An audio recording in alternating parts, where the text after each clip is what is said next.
Minnesota Vikings fans, welcome back to the Purple People Eaters edition of the Living in Loserville podcast. He's Aaron, I'm Chris, and we're here to talk about what else we're going to talk about. We're going to talk about the Minnesota Vikings. Well,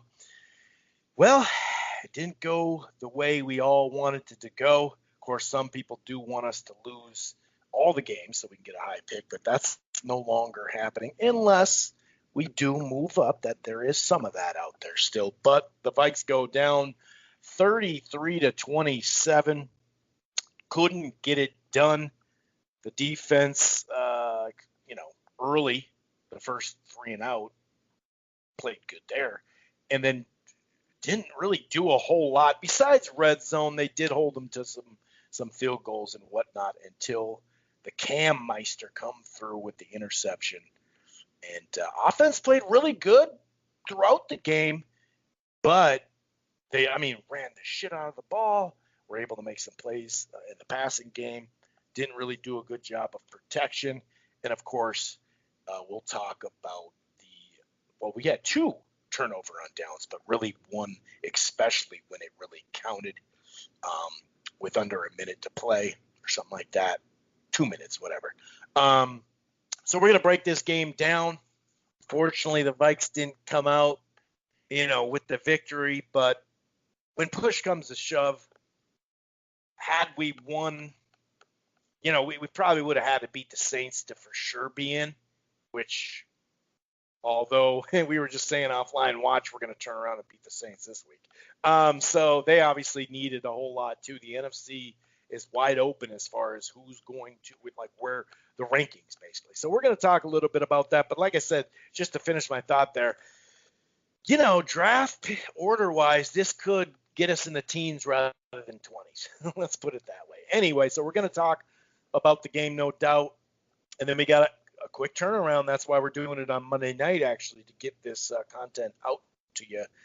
The Vikes play on Christmas randomly. Usually there's 4 or 5 games. There's 5 games in the NBA on Christmas, but it's very rare when the NFL goes. But they're like, screw it, we're going, and we're going to put the Vikings and Saints, which has been a fun rivalry, if you want to call it fun, in one game that we can think of specifically. But we won't go that far back to 2009. Anyway, we will preview and break down, predict that Saints game. And then per usual, we'll talk a little Gophers football at the end. They came up short in a really competitive, fun game against the Badgers, and we'll kind of just put a ribbon or a little tie a knot on the season for the Gophers. I don't think they're going to a bowl game, and we'll talk about that if it does happen. And also, don't forget, we will talk about the brand new conspiracy going out there between Jefferson and Cousins. Either Jefferson hates Cousins now, or Jefferson's a diva now, or whatever. We're going to talk about that after that audio broke out, which is kind of funny when people just run with their theories. And it's funny because Diggs actually just cleaned up an ongoing theory and debate for the last year. It's so weird, a week removed, and now we got another conspiracy theory. Anyway, we'll talk about that in just a moment. If this is your first time listening to the Purple People Eaters podcast, welcome. It's available in a variety of places.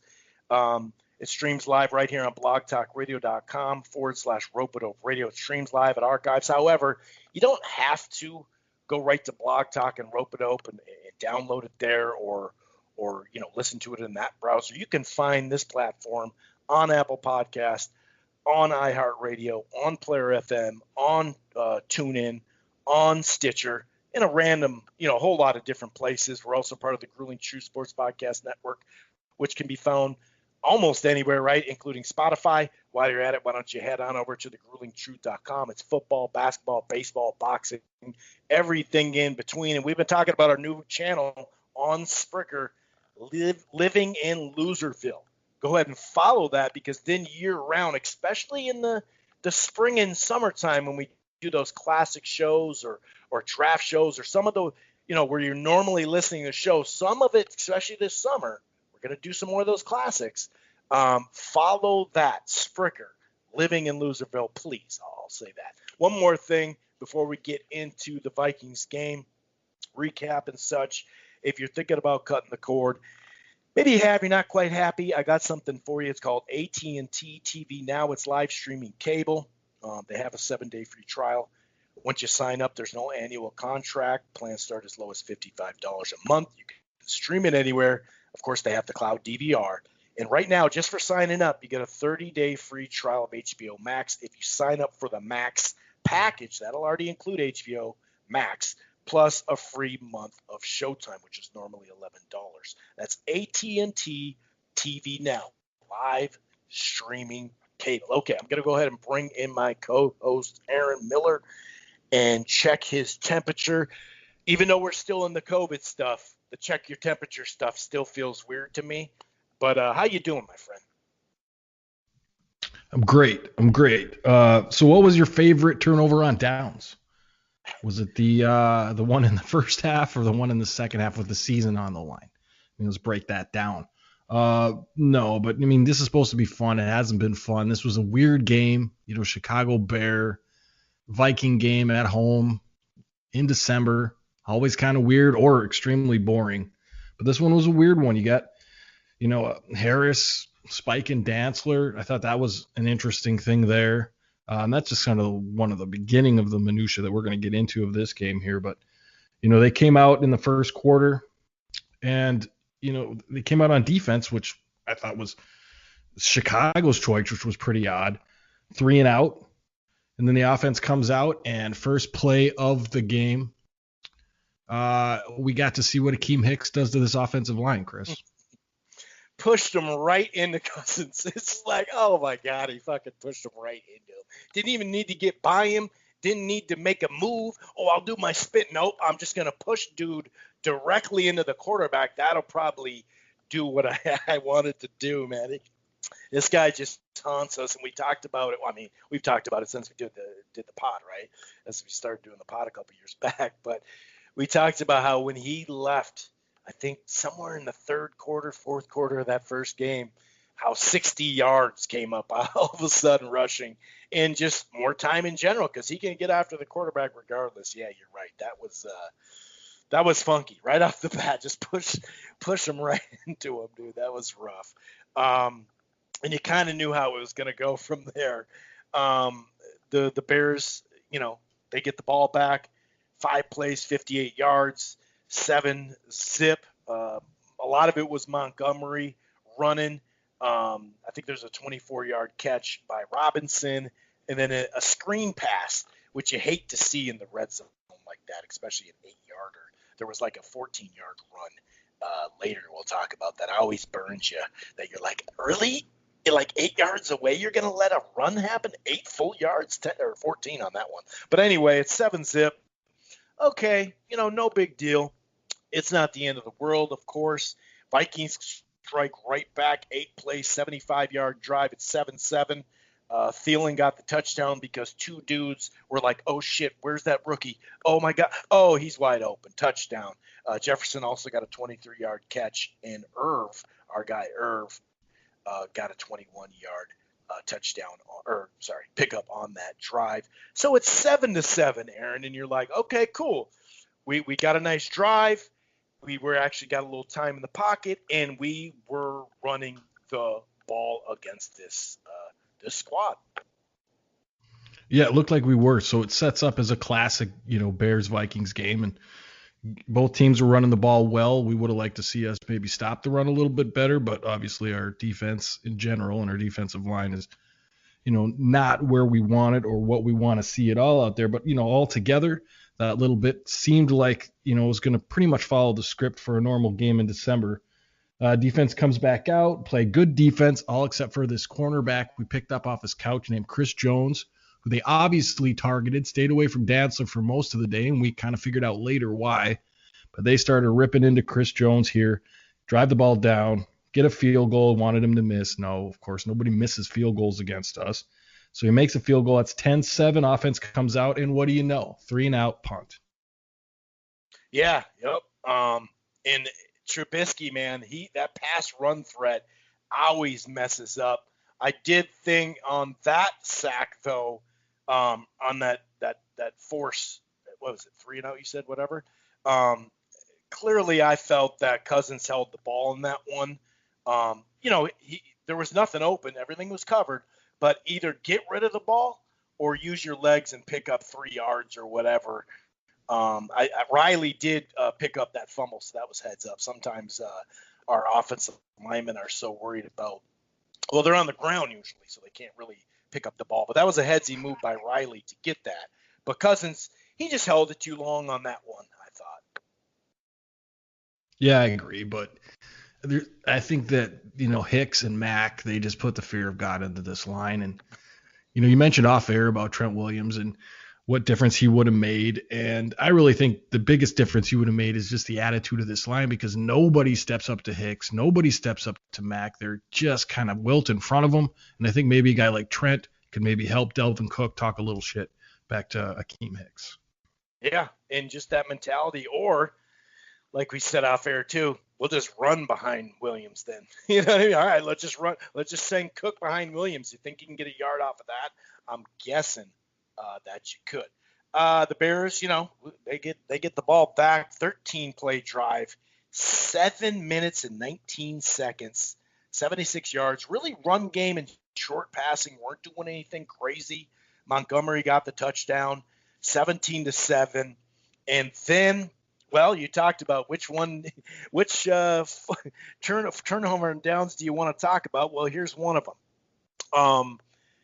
Now, before we get to the 4th and 1, we're going to have to bring up not one flag, Aaron, but 2 flags hit the ground for a targeting penalty. Now, let's clear this up. Like, there's times where Harrison has gotten it, and yeah, okay, he did hit the helmet on that one. But most of them have been he's turning the shoulder, and it shouldn't be one. Now, I'll say this. If you look at the play, going off what you feel like should be a penalty, I don't think it should have been a penalty because he did clearly go with his shoulder, but the helmet hit the helmet. However, when there's 2 flags on the ground, that means 2 refs, right?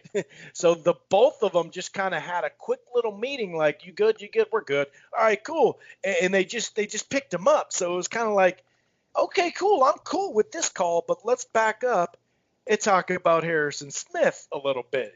Give us some of those calls. But, it is what it is. But 4th and 1, turnover on downs. We're down 17-7. 4th and 1 on our own 34. And we just get stuffed. The short yardage runs have been just killing us all year. Well, not against Akeem Hicks and whoever else they got in there. I mean, can't you do something to the outside, get Cook on the edge? We've been harping about that for most of the season. Why run into a brick wall? And this is the biggest brick wall that we faced during the season. We've seen them twice. I mean, we've seen them every year. You're not going to get that 1 yard generally against those guys on the Bears. Now, yeah, I mean, sun shines on a dog's ass from time to time, but it's not something to build a game plan on. And, some of the conservative calls and the way that this thing kind of is playing out. Now, I understand in a way because you got to keep the defense off the field. You are basically fielding rookies and undrafted free agent type level guys out there on the defense. You don't want to have them on the field the whole, game, but sure. You can't just think it's going to work. Yes. And I have said 1,000 times, so don't bring it up, that if you can't get 1 yard, then what do you got? But I mean, certain teams you can't. If this was the Chiefs or somebody like that, just not against this imposing defensive line. Do you think you're going to get something up the middle from them? But, they did it, and then they did it again. Especially on their own 34. If it's 38-yard line of their side, okay, I can live with that play call or whatever. I mean, I think you're right on the play call, just running right into a wall. But I just don't like. Remember, we did hold them to a field goal, even though they got the ball at the 33. So that means if we would have punted it, maybe they wouldn't have even gotten the field goal. Maybe they would. I don't know. But, I mean, obviously you have a problem if you are having to worry about your defense in that second. And I get that. That is a great point. But it's your own 34. That play call, I just hate it, man. They did hold them to a field goal the next play, though, to make it 20-7. Yeah, I mean that's sort of the silver lining there, I guess, when you're now 20-7 in a game that probably, from the looks of it at this point, should have been a lot closer than it was. Offense comes Well, I out, bring Cook that up runs just the because it's ball like, well, well. shit, maybe they would have held them then if we would have punted, you know? Yeah, I see what you're saying, but nonetheless, offense, like I said, comes out. Cook runs the ball well. Cook ran the ball decently well, kind of on you're kind of not up the middle, but you're not really on the edge. It's that intermediate area, those gaps to the outside where you're not. They always say with defensive linemen like that, you should run at them. I mean, maybe that's what they were thinking, run at him instead of run away from him. But Hicks doesn't seem to me to be fleet of foot. You think you'd probably try to get it to the outside there, and they did a little bit of that on the last drive of the half. And then, you get down to the red zone, and I could have swore Cousins went over the line of scrimmage on this drop pass to Irv Smith. But, they replayed it, and he didn't. So he had a good sense of where he was on the field, a better sense than I had. Kind of throws a floater into Irv Smith that I think surprised him. He didn't think Kirk was going to throw it. And he ends up dropping it. We kick a field goal. Bailey's 100% on the day. And it's 20-10. We enter the halftime. Yeah, I mean, obviously that drop is the surprise thing, okay, but he didn't have a body on anybody, so it's like he just dropped the fucking ball. I mean, it's like Kirk fooled the guy. The guy was containing Kirk clearly because he's standing right next to Irv and wasn't on him. So he was kind of worried, all right, which one? It was 2-3 yard pass or something too. But Irv just dropped that touchdown. There's just, I mean, you could tell the second it happened, like, what the hell? But yeah, 20-10. I don't really count that as a drive because they got the ball and ran it. At the half, you look at some of these stats, and I mean, Cook was definitely cooking. There's no doubt about that. I mean, he had 13 carries, 79 yards, and overall we had 96. The problem is they had a $105, and we weren't, slowing down that rush either. So that kind of, we were mixing the pass and run. It's not like we were just like, here's 19 carries or whatever. So I liked what we were doing on offense, but it just didn't seem like we were going to protect and really didn't protect a whole lot. They had scored on 4 out of 5, which continues through the game, unfortunately, for the Bears. But, they did start out the second half with a nice 8-play, 4 minutes, 75 yards. Cook got a touchdown, had to really kind of grind it in there. Jefferson had a 16-yard catch on that drive. And Cook had an 18 and an 11-yard run. And I like the point you made. He was not all the way on the edge all the time, but he was just kind of maneuvering his way. He had that long 36-yard rush earlier. I really liked how he ran the ball, man. We were cooking there, no doubt about it, without trying to make that a dumb pun. But 20-17, you're like, okay, dude, it's 3 points. They've improved on offense of late. Some of that was their defense too, but also, and I'm talking about Chicago, but also it's like, all right, now at some point the defense has to hold. And that was not the case. It was kind of a run pass, a lot of Montgomery. Here's that 14-yard run I was telling you about. It's 27-17, another 11-play drive. And like I said, they hit some big plays, but they weren't really doing a lot of crazy stuff or whatever.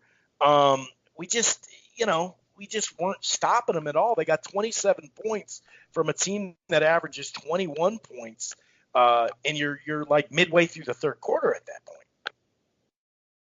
Yeah, I mean, it was a lot of Montgomery. And then, with the final run, that annoyed me to no end, was the arm tackles and the missed tackles on that touchdown run by Montgomery. You couldn't stop him. You couldn't get at his legs. And people just arm tackling, and it just was an ugly run, a great run for them, but just kind of put the nail in the coffin, sort of, as when I kind of knew this game is not going the way that we wanted it to go. The offense comes out. Jefferson catches a nice 26-yard pass. Conklin catches a nice pass, a little bit more of Cook, and we just can't get it in the end zone and settle for a field goal there. Again, like I said, Bailey comes through, It's now 27-20, still in the ball game, Chris, but it's like I said, that Montgomery run kind of was the writing on the wall for me. Defense comes out and holds them to a field goal, 48 yards. So now it's 30-20, and we're thinking, okay, so defense has to make a stop if we're going to get back in this game. Yeah, no doubt about it. It had been, 6 straight drives in a row, and would have been 7 if it wasn't for the INT that we'll talk about a little bit. But, they did end up making a nice drive after that. 11 plays, 75 yards, ate up 5 minutes. Matson actually had a nice little 14-yard catch. Jefferson, not big yardage, but made a really nice catch in 2 catches. Conklin got it, the touchdown. I think they had a PI on Thielen as well. Beebe had a nice 3rd down kind of snatch too to keep us alive on that drive. 30-27. And you're thinking, I agree, though, it never felt like we were going to win this game once this stuff was happening. But clearly, with 5:28 left, you do have a shot. And, no, that was the whole thing, 4:28. We're in the 4th quarter by now. Chicago goes down, 9-play drive, 65 yards, eats up 5 minutes on the clock, which actually that also hurt us too. But then Cam comes through in the end zone, my friend. Nice pick. Real nice pick. I've been waiting for that all season. The other pick he had was kind of, it wasn't what I was, it's an opportunist and a great play.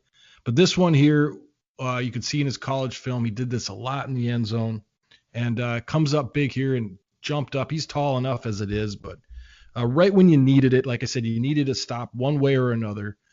You kind of thought if Chicago scored there, then the game would be officially over. And Cam makes a great play, goes up in the air, grabs the ball, and now you're starting to think we're in this game, Chris. Now you got the ball on your 20, you got 2:52 on the clock, and it's time. It's time to go win this football game, isn't it? It's time to go win this game. It's time to go win the game, or just have 4 plays. Or just have 4 plays, give up a lot of pressure, end up in another 4th and 1, and decide to run it up the middle to Akeem Hicks. Well, the 3rd and 1 was the stuff. Remember, that was the 4th and 1. Oh, yeah. The 4th and 1 was the fade back pass. Yep. Let a clean guy through and then see if Kirk can throw with a guy in his face. Yeah, he blew up the play. The play had to be quick, and it was going to be Cousins running. It was basically the edge. Who was the edge going to choose? Conklin or Cousins? That's what the play was going to be. And the nose tackle said, well, actually, you forgot about me. I'll just blow up the whole fucking thing. And so that allowed the guy to take Conklin. So he had to wait to even get him open. So we just got blew up. But still, even 3rd and 1, go right to the gut, the heart of the defense again, too.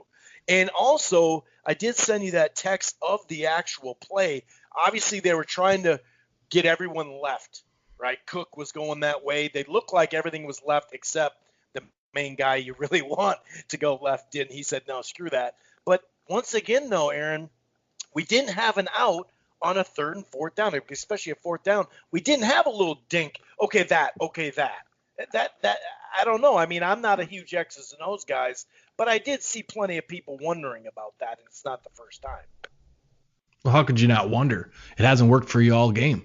You've been trying to, get at that well and plug the ball in there all game, and it has not worked. They've stopped you 1st down, 2nd down, 3rd time. Anytime you try to do that, now maybe Kubiak was thinking, well, this time they won't see it coming, but it doesn't matter. Akeem Hicks is going to dominate our inside of our line. If you can't figure that out in 2 games this season and now, the end of this game, then what are you looking at? When you got a back that you could run a screen, you got Jefferson who can run a hitch. You've got a lot of different options there, and to choose that, I just thought at a 3rd and 1 to go win the game, or at least to keep a drive alive that would do so, you decide to trick them, I guess, maybe with a run up the middle, some kind of trap play in a zone play where your offensive line is completely dominated and your left guard can't play. This is ridiculous, but I digress. We go to 4th and 1, we turn the ball over. That's ball game. At this point, there's nothing you can do. Defense comes out with 1:49 on the clock. They find their way down the field, get a field goal. And then it's Hail Mary time. Right. At this point, Jefferson made a nice catch, and Jefferson, here's the thing, man. I mean, can't we throw on first down? I think they said we did in the first game we're against 90%.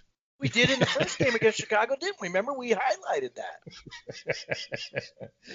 I think the stat is like on first and second down. It's so predictable at this point. We're running the ball. Now, like I said earlier in the show, you got to keep your defense off the field. I understand that. I understand that Zimmer's, sure, holding that thing together with gum and duct tape and all that stuff.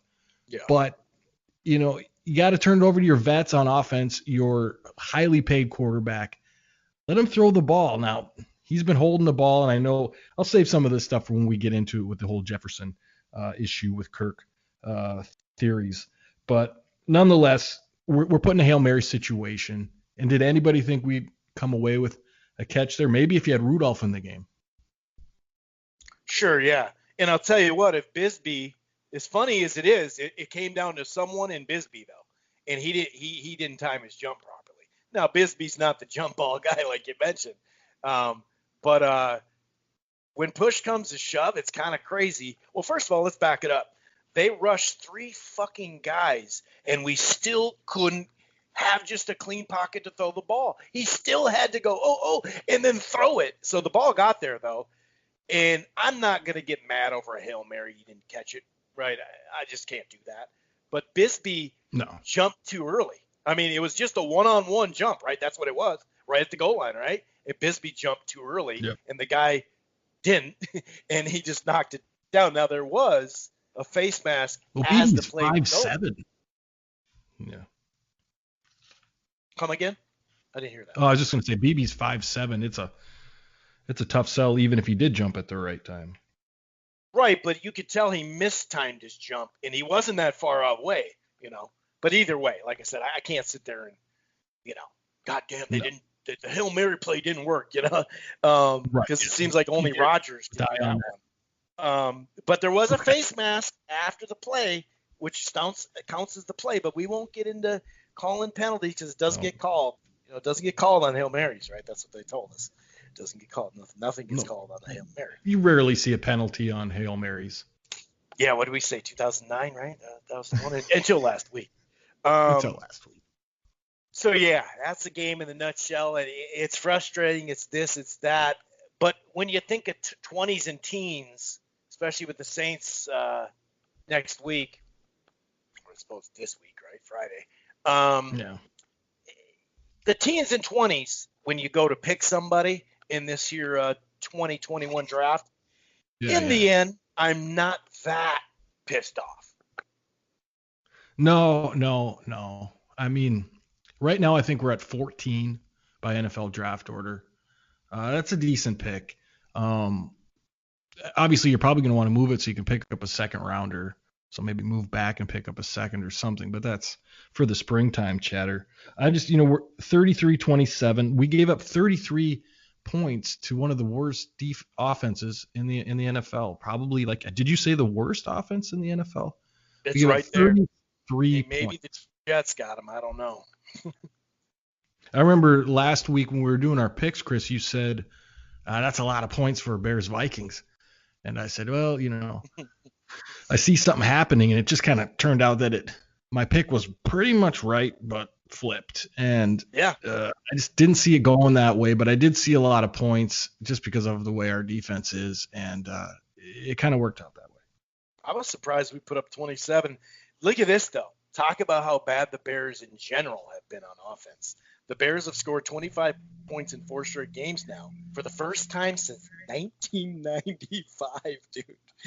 I mean, whoo-wee, that is pretty crazy.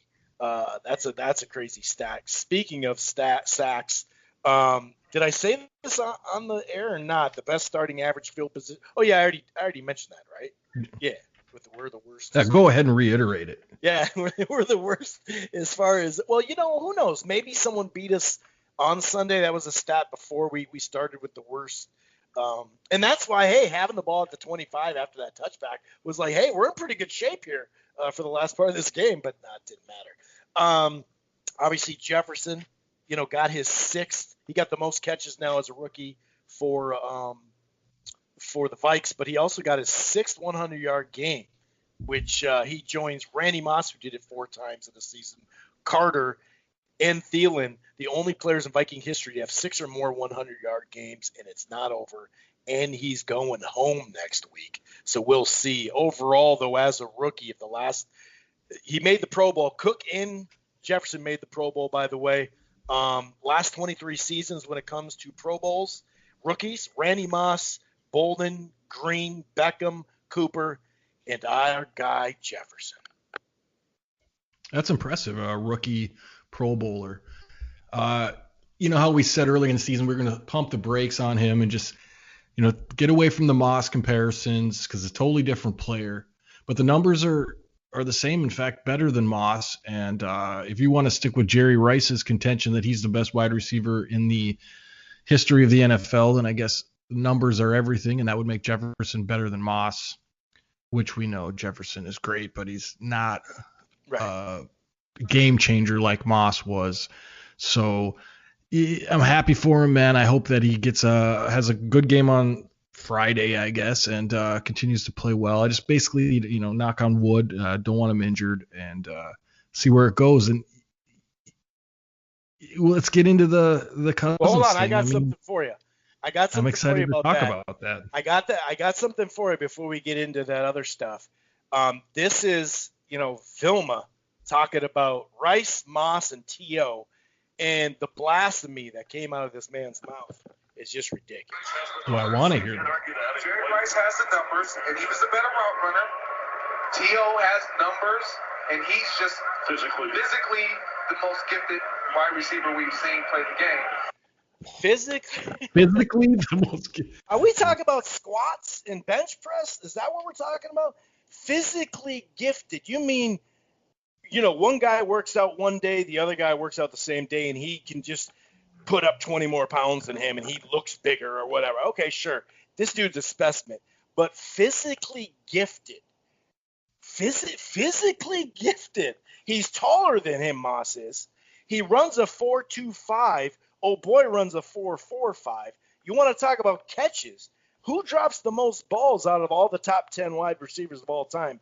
I'll tell you who. Terrell Owens. He caught remember that San Francisco game? He dropped a couple of them and then was crying at the end of it. No, they won the game. But he was crying because I finally caught the ball. It's like, dude, what do you mean physically gifted? That's like the worst. That's what Moss is. Maybe he means that T.O.'s like more yoked than Moss was, but as far as physical attributes and gifts, I mean, we're talking about the super freak. We're talking about this dude we've never seen anything like him before. 6'4", like you said, 4'2" something, can jump anywhere, anytime. Probably some of the best hands we've seen since Chris Carter, and can just wreck a game defense for a defense anytime, any place, anywhere. I don't even know how T.O. actually got involved in this conversation as possibly being the best wide receiver of all time. He's not there. Well, his numbers, I can think that's of, why. yeah, but I mean, I guess I'll just end my little thing here just by saying that you give me one game, let's say for the universe, you got to play Aliens for the Earth, and you got to play a football game. I'm putting Moss. My receivers are Moss, Carter in the slot, and Megatron on the outside. I was going to say, and Kelvin Carter, runs a 4.3. You're telling me Kelvin's just got more natural freak than Owens. That was crazy. So Jerry's not even on the squad. In this He's conversation. A receiver, though? Jerry, yeah, I mean, I'm talking about guys that's why I'm saying one game, Chris, because, yeah, you can put up for numbers. One game, but Jerry's pretty good, though. Of course, Steve Young in Montana helps, though, doesn't it? Where does he fit into the top three, though? On the outside, I want Moss and Megatron, and on the inside, I want a possession guy like Chris Carter. There's no better possession guy you could think of than Chris Carter. I'm not saying his numbers are there. Well, his numbers are there. Yeah, either way. I see what you're saying. I think Rice can be in the top three, but that's just my opinion. I think in the argument it goes Moss, Rice, Carter, and T.O. to me, dude. Are you going to tell me T.O.? You'd rather have T.O. than Chris Carter? Nope. I agree with you. I agree. I mean, he drops the ball too much, dude. People don't realize it, but go back and look at his drop ball stats, dude. It's crazy. Now, I'm not saying he freaking dropped, 8 balls a game or something. But, dude, we're splitting hairs. Well, this is what it's all about, splitting hairs, right? I mean, come on. So, real quick, let's preview the game. Well, no, let's talk about. Well, we got time. I actually looked at the wrong clock. So then now we have a new conspiracy online. Theories are going to be abundance. Jefferson, and I wouldn't even call it a hot mic because you can hear everything now. I also think that might be. I think Vilma made this point. He actually made a good point about the noise. Not like hearing the crunch. People are like, oh, God, I'm going to throw a flag or whatever. So the mics have been actually may play a part or whatever, but I don't really call it a live mic because we've heard a lot of stuff this year. But Jefferson said, now it's all about how you take it. He didn't say, what the fuck, Kirk, blah, blah, throw the ball. First of all, he said throw the flag, meaning the flag route. A lot of people got that screwed up with the ref. Then if you hear it, there's 3 things that are said. One almost sounds like a lower tone, so it could have been the corner saying throw the flag, but he ran a flag route, so I'm thinking that's what it was. It wasn't the ball, but it said, fuck, Kirk, throw the flag. Not, what the fuck, Kirk, throw the goddamn, it wasn't like that. So the combination of Cousins, of a wide receiver hating Cousins with the Diggs, a lot of people thought that that's why Diggs left. And also now they're trying to make him out, Jefferson, to be some kind of crazy diva. Now, hold on. Now, let's say this, though. I'll say this. Straight up, no in-betweens. Jefferson did address it on Twitter right after, of course it went, once it hits Twitter, it's over. But he did go up there and say, you're blowing this stuff out of position or out of, proportions. It's no diva stuff. I just said it was like a frustration, fuck. Kirk, throw the flag. Like the flag route, just throw it, I got you. That's what it seemed like to me. And they didn't carry that over on the sidelines and have some big blowout. But a lot of people are now trying to – well, what are your thoughts on it? I just wanted to make sure we got a fair amount of angles there because Jefferson did come out and didn't get any kind of vague, well, I'm looking for my opportunities or nothing like that. He straight up said, nah, dude, that's not how it was. What are your thoughts on it? And, whatever, because all of a sudden now, like I said, it's either another story, the Diggs thing. And we're going to talk about the Diggs thing because it's funny. A week ago, he cleared up a lot of stuff. He probably should have done this a while ago, but that's Diggsy. What are your thoughts, though, with him or this whole scenario? Well, I'm pretty much in line with your thought. I am in agreement with the quote. I think it was, fuck Kirk, come on, throw the flag. Now, obviously, in a much more frustrated tone. I think the rest of it is a non-story. I think it's something he said in frustration. I think Kirk had been holding the ball a little bit that day and ended up throw it behind him. I think that he was frustrated with it, and I think that Kirk was also frustrated with it. I don't think it has anything to do with him being a diva. It's just we can hear these things now, and we couldn't before. That probably goes on a lot more than we think it does, either in the locker room, but on the field to come out and say something like that. I don't think it makes him a diva. I think he expected to get the ball, didn't get the ball, hadn't been getting the ball where he wanted it for most of the day in that game. So it's just frustration, man. I say crap when I can't find a screw when I'm trying to put something together. It's a great example. That kind of thing. Exactly, yeah. And you're in the moment of competition. It's a tight game, Yeah, and I mean, that's basically, it's a non-story, but it is fun to talk about. It's fun to talk about. I've heard a lot of the angles that, he 13 games in and Jefferson hates Kirk already. And isn't it just like Diggs and all this other stuff? I thought Kirk was a little tentative, but again, he had our nemesis defensive line breathing down his neck all day. I'm not the one to defend Kirk, as you know, and the audience knows, but I just think it was one of those things in frustration you say. I've said worse in situations that are similar. Yeah, in even the individual play, could he have just don't? He was clearly looking across in the middle of the field, and by the time he was going to do anything, then he got brushed out. So he's running to his left, throwing back to his right with a guy right on him because that flag route was dead at that point, and Jefferson was actually coming back the other way, and you couldn't throw it. I saw people saying, throw it to the numbers. Are you kidding me? There's a cornerback right there. It had to be high. It's just if it was 2 inches lower, he probably would have caught the ball one-handed, or maybe even would have been able to jump that high with two. But it was just one of those plays where you try to give your guy a chance.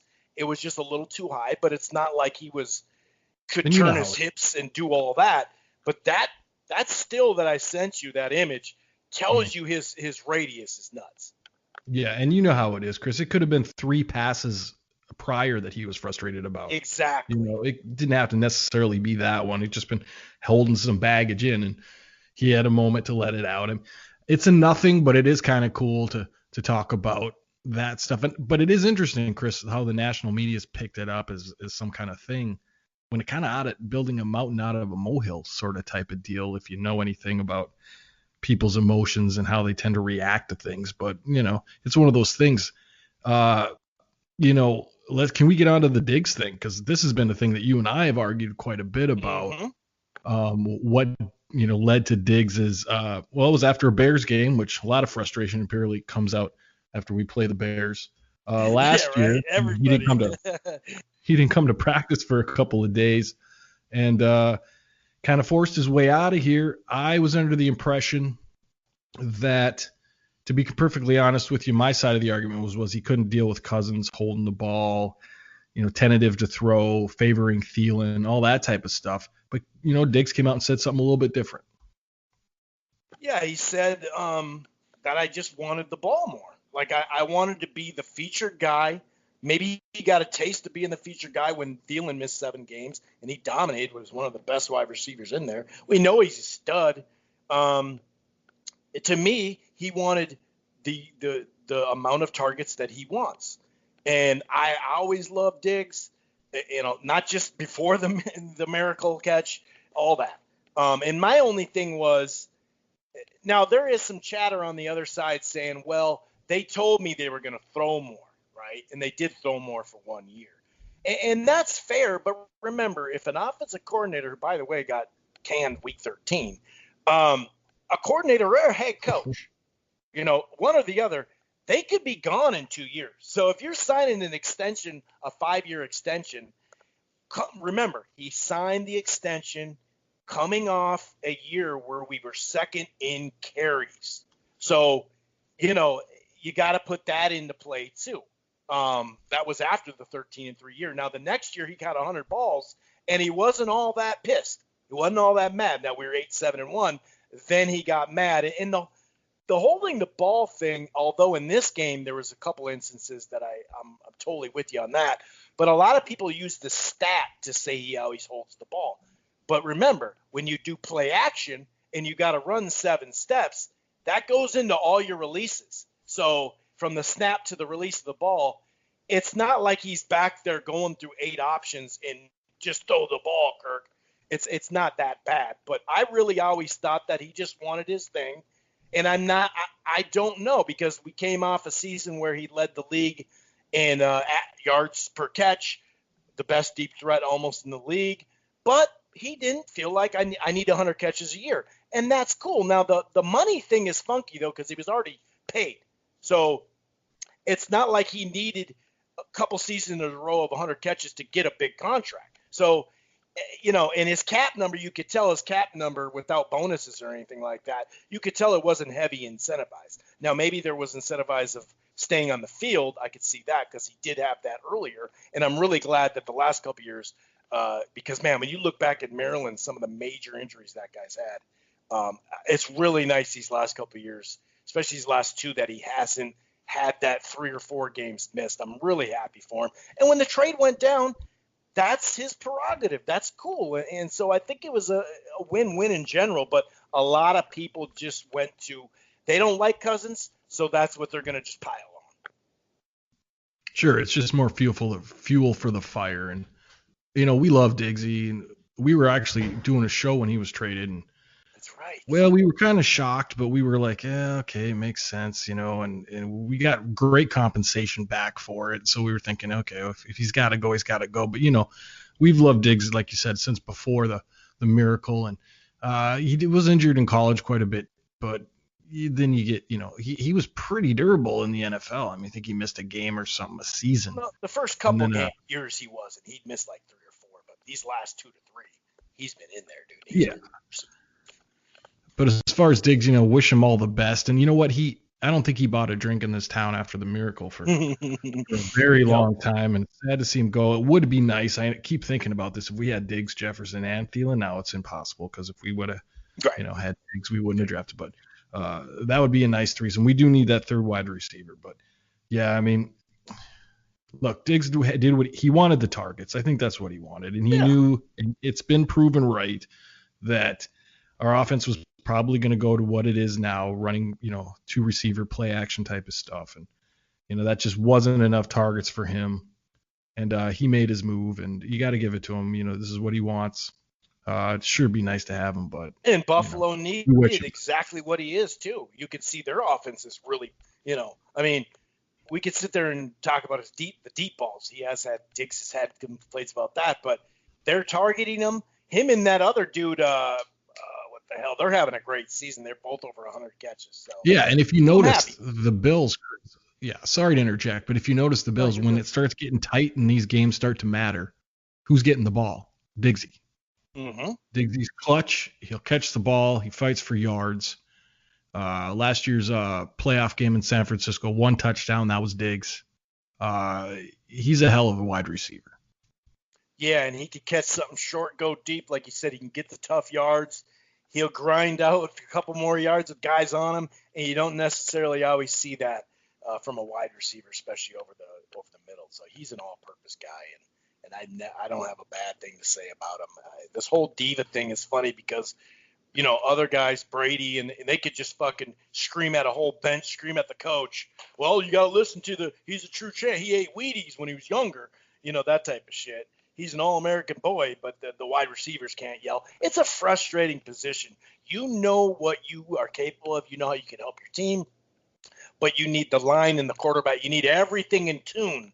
Not one guy sometimes can mess up one play, and then you're deep going, shit, I was open. You know what I mean? So it's a frustrating position before we paint everyone a diva. It is what it is. It's funny.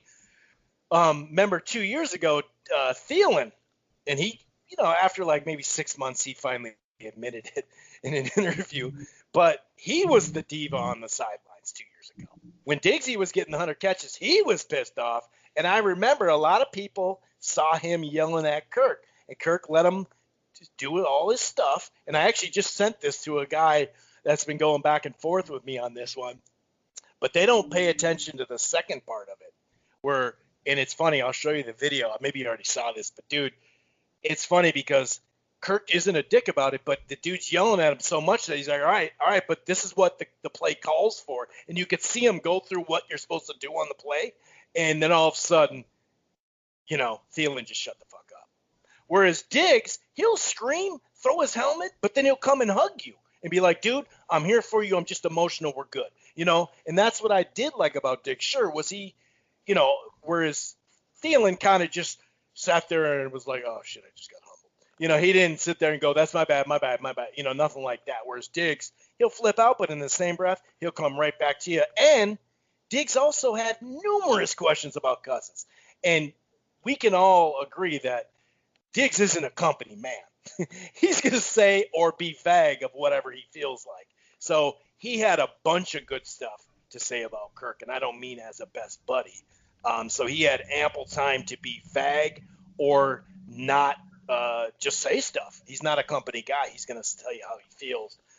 So either way, though, knock on wood, before we get into this Saints game, knock on wood for me this week, no more serious injuries so we can have these guys have a good off season, because you get hurt now and it's 6 months, that starts to tear up your off season. We've seen that with a couple of guys that we've had. My knock on wood, sir, this week is no more major injuries. You can get a little banged up. You could sit someone week 17, whatever, but please no more major injuries. I'm going to really knock on wood for that because I agree with that wholeheartedly. I think my knock on wood was that Jefferson didn't get hurt. And I'll knock on wood again for that, just for that coming out of my mouth. But for an official knock on wood, I think I want to go with knock on wood. Kendricks is all right. Now, he's been out for 3 weeks. Not a lot said about his injury. That is a little bit. Call, a tweak. Fuck. Yeah, well, these tweaks, and I follow him on Instagram, and there's nothing really coming out there. He's walking around his house, he's doing, things like that, and so it seems like it's probably some soft tissue injury. But at this point, Chris, and I hate to put the wrap on the season, but if it's something that's questionable, sit him for the rest of the season, get him ready for next year. I think anybody at this point, yes, sit him and just get him ready. Let him, take a couple weeks off. It's been a rough season, probably physically and mentally, and just give these guys a break. We've got nothing to really lose at this point. Yes, certain things happen. We'll get a playoff game, but I'm not even sure that's the best thing for the squad right now. I think it's to finish out the season, play hard, see what you got, and get ready for next year. I mean, it's been a weird year. I'm not putting a lot into it. I'm not thinking to myself, the wheels are falling off. No, we're suiting up guys on defense we never heard of. This is not a normal thing. Offensively, we're scoring 25, 30 points a game. That should win with a normal Zimmer defense with good players. So I don't think all is lost. But do not risk Kendricks. Do not risk anybody else that comes up with an injury that you think is going to play next year.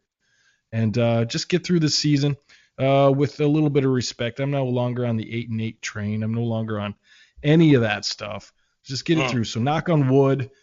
Kendricks has a soft tissue injury, nothing too bad with his bones, and let's just keep the other guys healthy. Those are great knock on woods. That is a great one, dude, that you brought that up. Like, that's a good point. It kind of just happened, especially happening in warm-ups, non-contact. Non-contact always scares the shit out of you. So, yeah, that is a good point, dude. There hasn't been much talk at all, man. Yeah, man. And same with Rudolph. They were talking about his back. All of a sudden, he's out with a foot. You're like, a foot? That's different than a back. I don't know. I don't know. A foot is pretty scary. I don't know where Rudolph will be. I think he would take a pay cut and just get more guaranteed money to help our cap out. Otherwise, and that's something we could talk about, is Conklin ready to be that other blocker majorly, and then Irv the blocker and the pass catcher. We'll talk a little bit about that. But as far as this Saints game, quick turnaround, Christmas, 3:30 Central, our weird rivalry that we always play every freaking year. Them in Seattle, just every year, man, just no matter what, we're going to play them. Obviously, it was divisional this year, but that's just how it goes. They're 10-4. They're coming off a competitive game against the Chiefs that they ended up taking the L, a very competitive game. And they lost. They slipped up back-to-back weeks, so they're going to be ready for us. Guess who's back? Oh, yeah. Oh, yeah. Of course, man. Living in Louisville, Breeze is back. He even got a game to shake off the cobwebs and everything. And they got the guy we can't stop as a backup that'll throw or run. We just can't even stop him. He's like Reggie Bush for some reason. The rest of the league can contain him. We can't. Something that stands out to me here with these Saints, first of all, looking at an early, obviously, injury report, but Nick Easton out. Man, that guy, injuries really took that guy's. That's the reason why he had to leave here. Easton was a solid player, though. Just maybe the guy is not going to make a bunch of Pro Bowls, but he's solid. He is out, and that's part of the reason why, like I said, he had to leave. We couldn't keep him anymore, unfortunately. They are a 7-point favorite, over-under set at 52. They got a pretty damn good defense, that's for sure, 21, which is pretty damn good now. There's not too many 16 or 17. There isn't any 16 or 17-point defenses anymore. It's pretty much impossible. But they do contain the run. They are second in the run course. Are they going to play back again? And are we still going to be able to run? Remember last week they played back on us because they had the front seven and our guy Hicks. still got a lot of yards. The week before we were going against a sturdy one. They played back, not 8 in the box. We were able to run on them. It'll be interesting to see what they take. Will they say, no, we're going to actually slow you down there too? Yeah, I mean, what do you say about what a way to ruin a Christmas day at this point? Do we have to? Can we mail this one in? Can we get a COVID? Do we have any COVID? It's little COVID stuff going on. Can we do something about it so these guys can go home and enjoy their Christmas, and we can all enjoy our Christmas and not have to watch what appears to be a bloodbath? Now, we always kind of come up and play the Saints, and Zimmer has his Saints plan, and it's been somewhat successful, but that's when he had players. He doesn't have players. We've got terrible corners with the exception of Gladney and Dantzler, who are rookies. So, this is a 15-year vet, maybe even more, with Drew Brees. Welcome back, like you mentioned, just in time to come see us and play a little ball. Our defensive line, our interior defensive line, Chris, it is the worst. From Sports Illustrated, the stat is for pass rush wins. Our two interior defensive linemen, Shamar Stephen and Jaleel Johnson, are rounding out the bottom, and I mean literally second to last and last in pass rush wins for the year. And you rotate tackles in too. That's the scary about that. You're like, that's last. Yeah, that is the bottom of the barrel. You've got Alvin Kamara coming out. You got decent offensive line, a great passer, one of the best receivers. Probably will be up there in the discussion when he retires. Michael Thomas, like you said, Taysom Hill, just weapons all over the place and misdirection and Sean Payton's offensive mind. And it's just, I don't see this defense doing much at all. I think it's going to get out of hand quick, and it's just going to be like, well, let's get over. So maybe we'll just watch the first half on Christmas anyway. Don't mean to be a downer, but you all kind of see it coming. It would be one of the most shocking upsets I could think of in Viking history for them to Viking this one and win. So I'm going to say a loss, 32-14, and that's being generous. It could get ugly, folks. I don't want to say it, but it could get really bad. Let's just hope 32-14 is something that we see and can live with. Yeah, I got it 35-20. That 20 coming on, with a 52 seconds left or whatever. Yeah, I agree, man. I mean, the biggest thing is they can stymie the run or at least contain it to where we got to have 14 plays to score. And, would this be the most shocking or one of the most? Probably not, because that's such a Viking thing to do, is turn around and win this game or something. But they lost back-to-back. Our best game this year as far as opponent two was Green Bay the second time. But other than that, we call it a Christmas miracle. There you go. I like that. There you go. That's a good one. And I may call for that if, in fact, they hadn't lost the last two by very tight margins, and they're holding on for their seeding. So this is very meaningful. And like you said, Breeze, shook it off last week, so he's primed and ready. So I'm with you. I am with you, sir. I got it 35-20. On to our Gophers, who grinded one out, unfortunately, with an L. We did see some good stuff still from our young squad or whatever. They had a damn good signing day. When you start to add up the last 3 to 4, classes for the Gopher football under Fleck here, I am actually starting to feel, oh God, knock on wood, that he's gonna be here, 8 to 10 years, unless Bama or something like that comes up. USC's not coming up. I'm not sold that Michigan, he'll go to Michigan for sure. It's scary. Notre Dame had almost an undefeated season this year, so they're not going anywhere. Those are the Michigan thing I'm not as worried about, even though that might be dumb of me. Just because of where you're at, you're going to have to go to Ohio State every single year just to get to the conference final. That's going to be tough rather than being, well, I'm already in the Big Ten, I'm over here. Maybe he will, though. Maybe I'm wrong there. But it was a tough one. We missed a field goal. There was a couple of times a pick in the end zone, a couple different timely penalties, Aaron. Just a couple. We could have won the game. It was right there. We just didn't play well enough in key moments to win that ball game, sir. You're proud of the guys. I thought it was a gutty performance. I think they really came out playing like I thought they would. Wisconsin's no slouch. I thought they played really well with what they had going. They were still had a bunch of players out. But, man, like you said about this recruiting class and what you saw on the field on Saturday, the future is good. Now, I don't know about the Fleck leaving type of thing. I kind of put that out of my mind, and then you put it back into my head now thinking about it. God, Michigan makes sense. It does, in Ohio State. But at the same time, I don't know about 10 years, but I don't see it coming in the future. Knock on wood is another knock on wood. Is it fourth? Did he just finish his fourth year? Yeah. Okay. So now Bielema is at Illinois, so Yep. that guy's back again. And Lubby must be gone. Lubby's a good coach. I hope he, goes back to the NFL or works on defense somewhere. And I thought he was really starting to build that program. It's weird that they got him out now, but like I said, the Gophers played really well. It was a loss you could take, considering everything. It would have been nice to win that one, but you got your third string kicker trying to make a field goal to win the game, and you held in there. It wasn't embarrassing like a 52-10 or anything like that. It was a real close game, real competitive. Wisconsin knows we're coming for them. And next season will be a thing. We'll have them at home. I hate to go to next season on it, but I've been trying to get rid of this college football season as far as the Gophers are concerned all season. I have my thoughts and opinions on that. I've made clear. And I just think that for what it was a good game. And we'll see him next year. I feel that way about him. We're coming up, Chris, as defensive linemen, like you said, in the new class. We got a few of them. We got the kids that Jackson, are already there. Freshmen. Popping up, making plays. We went corner heavy.